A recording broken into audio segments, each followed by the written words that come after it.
The Superstitious Man's Story by Thomas Hardy. There was something very strange about William's death.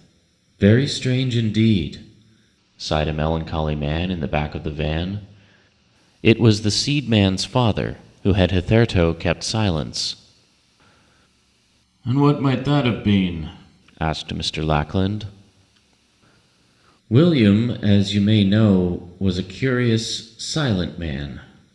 You could feel when he came near ye, and if he was in the house, or anywhere behind you without your seeing him, there seemed to be something clammy in the air, as if a cellar door opened close by your elbow. Well, one Sunday, at a time that William was in very good health to all appearance, the bell that was ringing for church went very heavy all of a sudden. The sexton who told me of it said he had not known the bell go so heavy in his hand for years. It was just as if the gudgeons wanted oiling. That was on the Sunday, as I say. During the week after, it chanced that William's wife was staying up late one night to finish her ironing, she doing the washing for Mr. and Mrs. Hardcombe.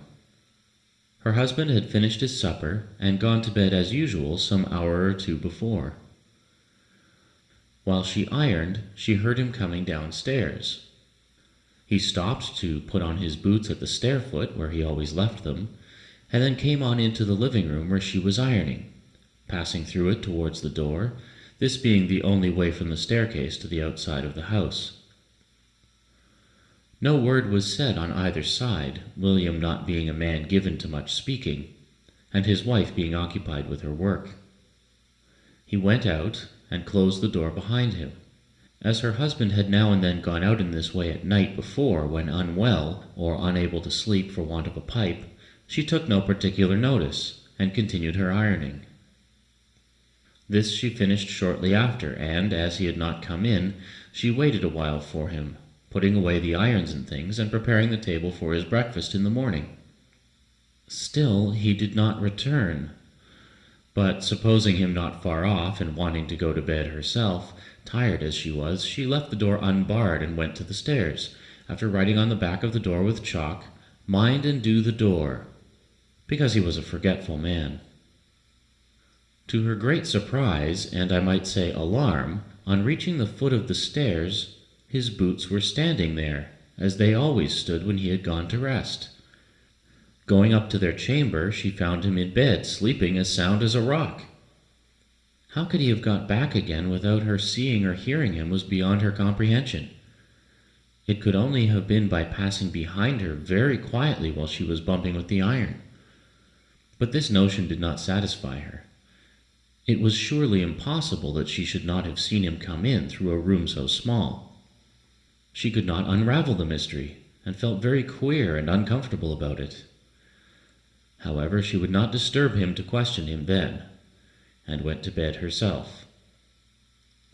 He rose and left for his work very early the next morning before she was awake, and she waited his return to breakfast with much anxiety for an explanation, for thinking over the matter by daylight made it seem only the more startling.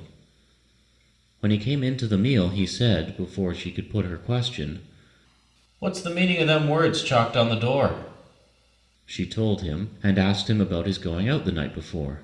William declared that he had never left the bedroom after entering it, having in fact undressed, lain down, and fallen asleep directly, never once waking till the clock struck 5, and he rose up to go to his labour. Betty Privet was as certain in her own mind that he did go out as she was of her own existence, and was little less certain that he did not return. She felt too disturbed to argue with him, and let the subject drop, as though she must have been mistaken. When she was walking down Longpuddle Street later in the day, she met Jim Weedle's daughter, Nancy, and said, "Well, Nancy, you do look sleepy today." "Yes, Mrs. Privet," said Nancy. "Now don't tell anybody, but I don't mind letting you know what the reason of it is. Last night, being old Midsummer Eve, some of us church porch, and didn't get home till near 1. "Did ye?" said Mrs. Privet. "Old Midsummer yesterday, was it? Faith, I didn't think where 'twas Midsummer or Michaelmas." I'd too much work to do. Yes, and we were frightened enough, I can tell ye, by what we saw. What did you see? You may not remember, sir, having gone off to foreign parts so young, that on midsummer night it is believed hereabout that the faint shapes of all the folk in the parish who are going to be at death's door within the year can be seen entering the church. Those who get over their illness come out again after a while. Those that are doomed to die do not return. What did you see? Asked William's wife. Well, says Nancy backwardly, we needn't tell what we saw or who we saw. You saw my husband, said Betty Privet in a quiet way. Well, since you put it so, says Nancy, hanging fire, we thought we did see him, but it was darkish and we was frightened. And of course it might not have been he. Nancy, you needn't mind letting it out, though 'tis kept back in kindness, and he didn't come out of the church again. I know it as well as you. Nancy did not answer yes or no to that, and no more was said. But 3 days after, William Privet was mowing with John Giles in Mr. Hardcome's meadow, and in the heat of the day they sat down to their bit of nunch under a tree, and emptied their flagon. Afterwards both of them fell asleep as they sat. John Giles was the first to wake, and as he looked toward his fellow mower, he saw one of those great white miller's souls, as we call 'em, that is to say, a miller moth, come from William's open mouth while he slept, and fly straight away. John thought it odd enough, as William had worked in a mill for several years when he was a boy. He then looked at the sun, and found by the place of it that they had slept a long while, and as William did not wake, John called to him and said it was high time to begin work again. He took no notice, and then John went up and shook him, and found he was dead. Now on that very day, old Philip Hookhorn was down at Longpuddle Spring, dipping up a pitcher of water, and as he turned away, who should he see coming down to the spring on the other side but William, looking very pale and old. This surprised Philip Hookhorn very much, for years before that time, William's little son, his only child, had been drowned in that spring while at play there.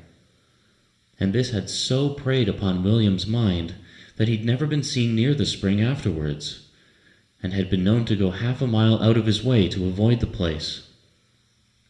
On inquiry, it was found that William in body could not have stood by the spring, being in the mead 2 miles off, and it also came out that at the time at which he was seen at the spring was the very time when he died. A rather melancholy story, observed the emigrant after a minute's silence. Yes, yes, well, we must take ups and downs together, said the seedsman's father.